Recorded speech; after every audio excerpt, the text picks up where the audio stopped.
Hello my Poke darlings, and welcome back to my channel. It's been a while, there's a lot going on, especially the renos are still happening, but they're almost done. I'm gonna get back to the original place, most likely have my cool studio set up again, so I'm in a space that's still not mine.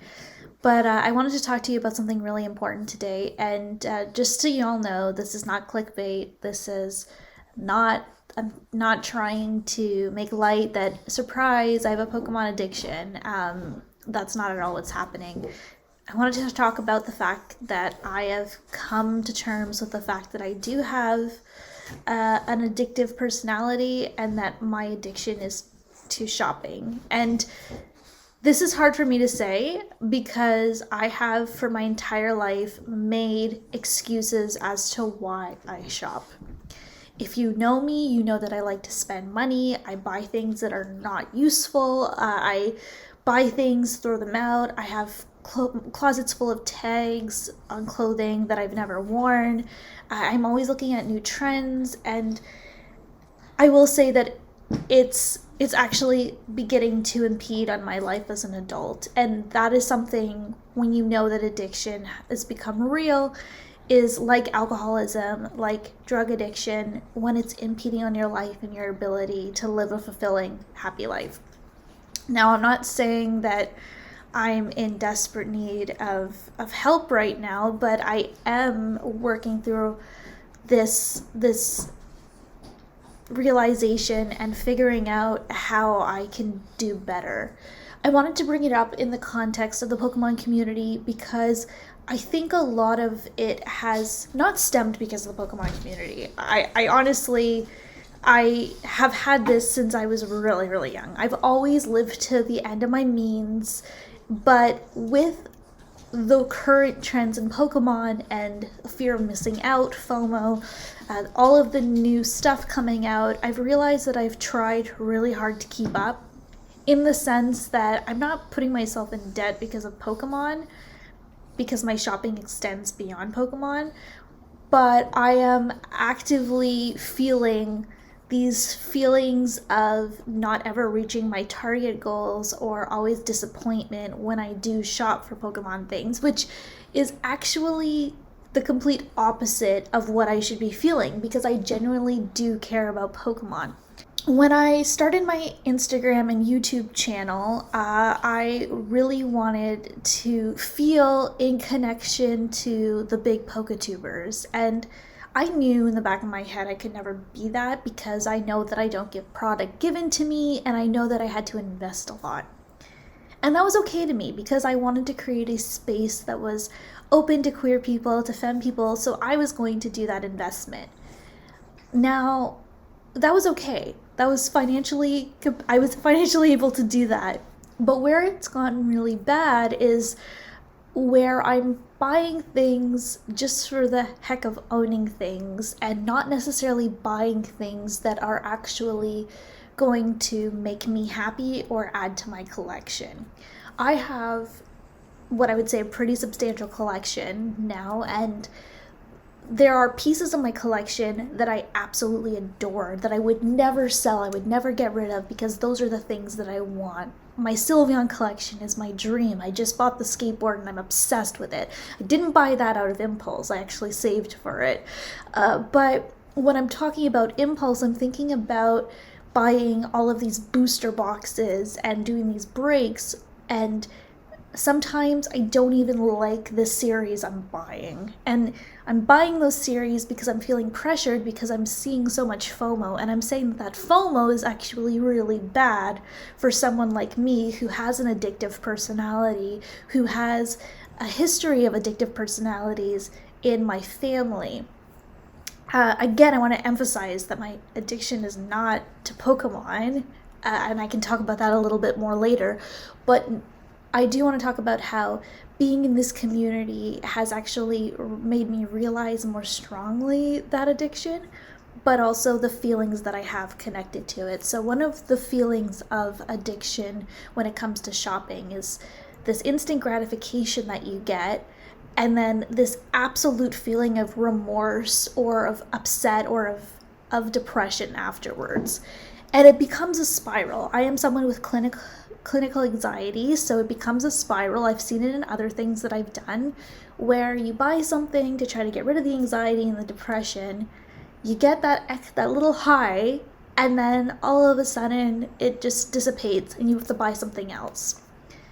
And when I know the difference between a shopping addiction and versus, just wanting to do a FOMO type thing, is that does not only stop at Pokemon. It happens with my clothing. It happens when I get into a craft really, really deep inside of a craft where I'm like, I have to own every single thing to do this thing well, regardless if it's necessary. It's gone to the points where my friends have actively said, you can borrow these things from me.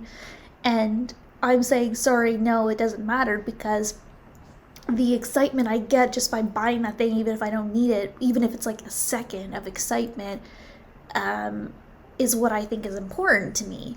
And that's where it's getting dangerous. It's getting dangerous where I don't know if I've admitted this to many people, at least publicly, but I have a pretty good paying job. I would say I make quite much more above the average than the average household in one person.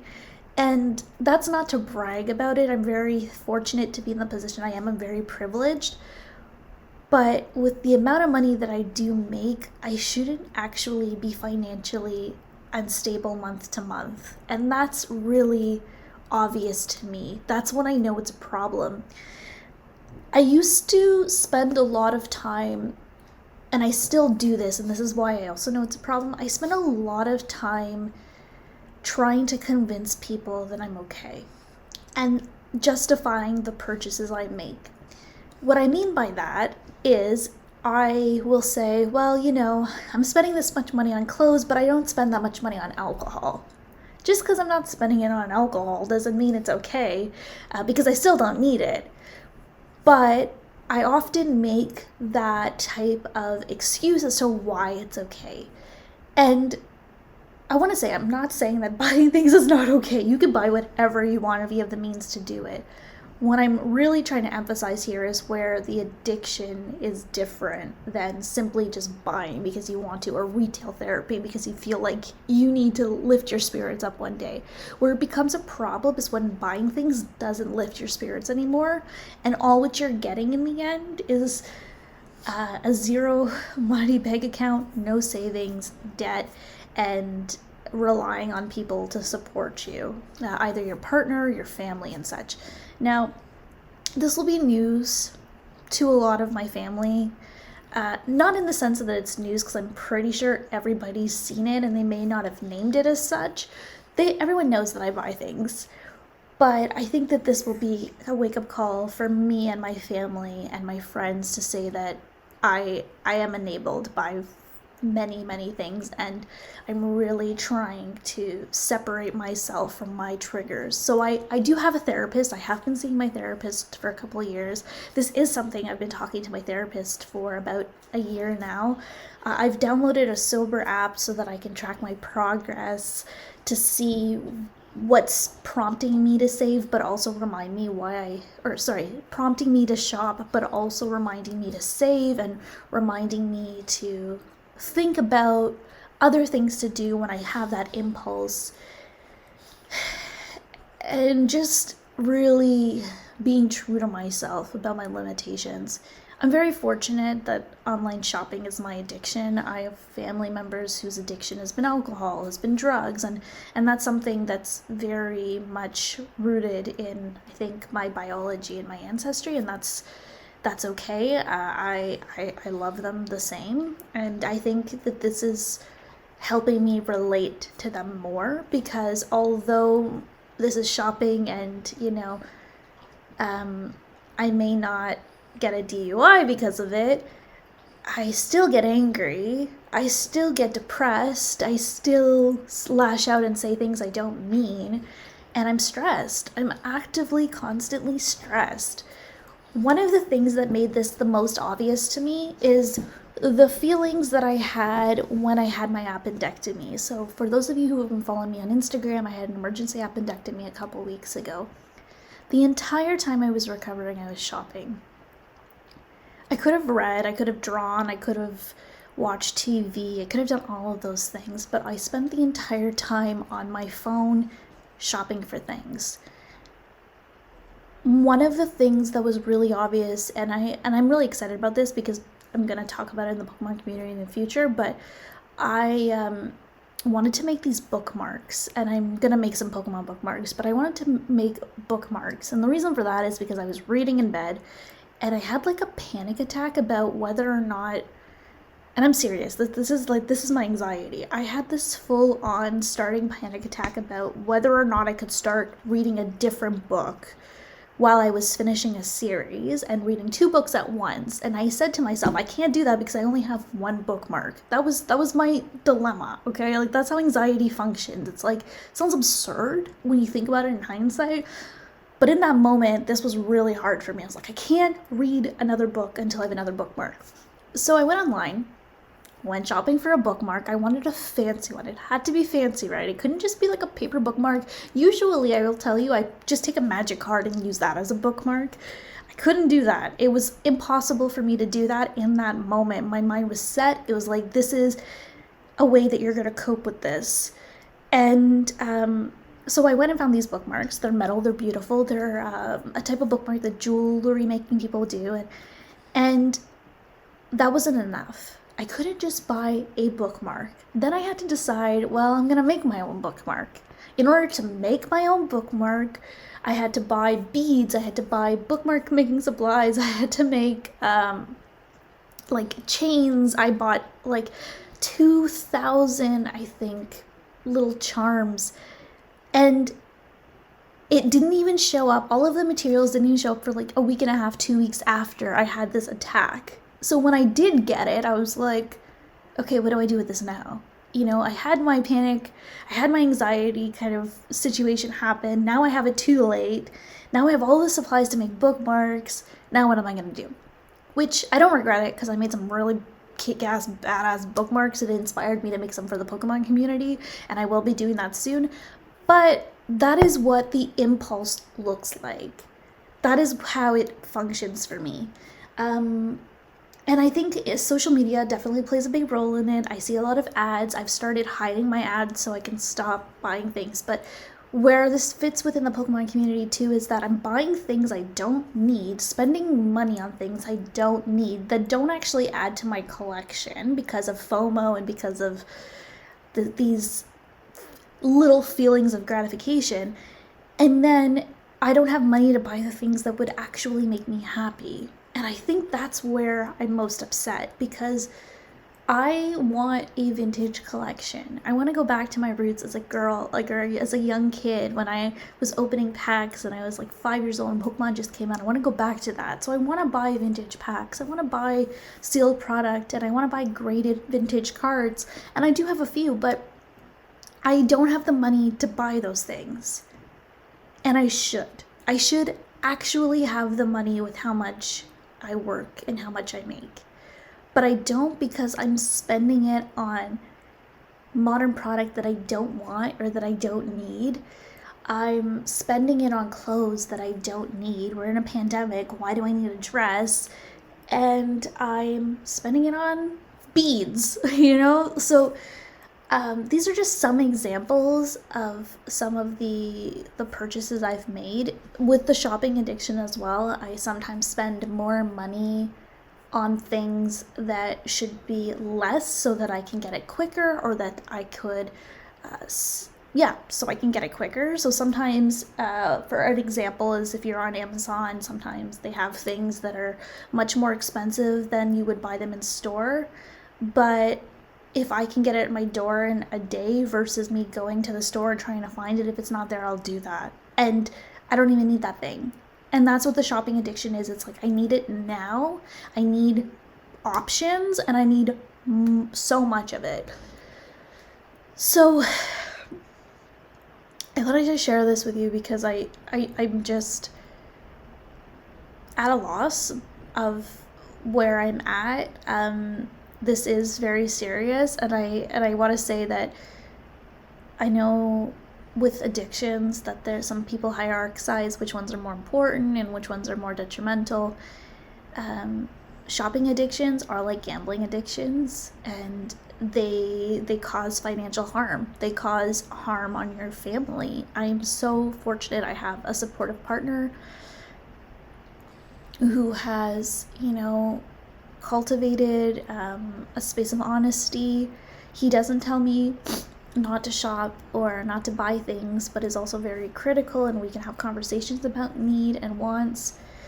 I think I feel very fortunate that this is my addiction, because I think it's something I can beat. At least I hope so. And I'm just asking for support from the community. I think I'm being very transparent about the things that I will put my money towards, and that it's more thoughtful, and that, the channel may change. I might not be doing box breaks, or I might not constantly be opening some ETBs that are from series that don't speak to me because I feel like I have to, because I already would buy those with my addiction, let alone buy them because I feel like I need to. Essentially, at its core, I want to continue to engage with you. So this video is accountability for me. And accountability for me as I'm healing, so I can watch back at it, see who I was today, and ideally in the future be someone who's much better off and who's more comfortable with their spending and their habits, because no object in the world is worth not being able to pay your bills or be late on payments. And I'm really scared that that's going to be my life if I don't stop. It's gotten to the point where we're almost there. I'm trying to be as transparent with you as possible because I'm hoping that my experience is enlightening for some of you. And also that although they're not the same, that they kind of are in the same branch, is that FOMO is real.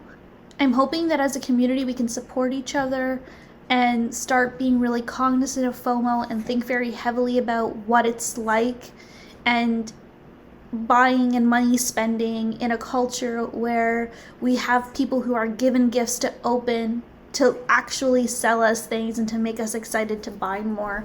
And if you feel as though you have an addiction or are prone to addiction, please seek out help. I'm here to talk. I am not a therapist by any means, but I'm hoping that this is the beginning of me being a more comfortable human in my body and in my relationships, and that when I do make purchases, it is meaningful and it's something that I want to hold on to for a long period of time. Addiction is real. The struggle is real, regardless of what your addiction is. We shouldn't ostracize people because of their addiction may not be the ones that are, seen most in mainstream media.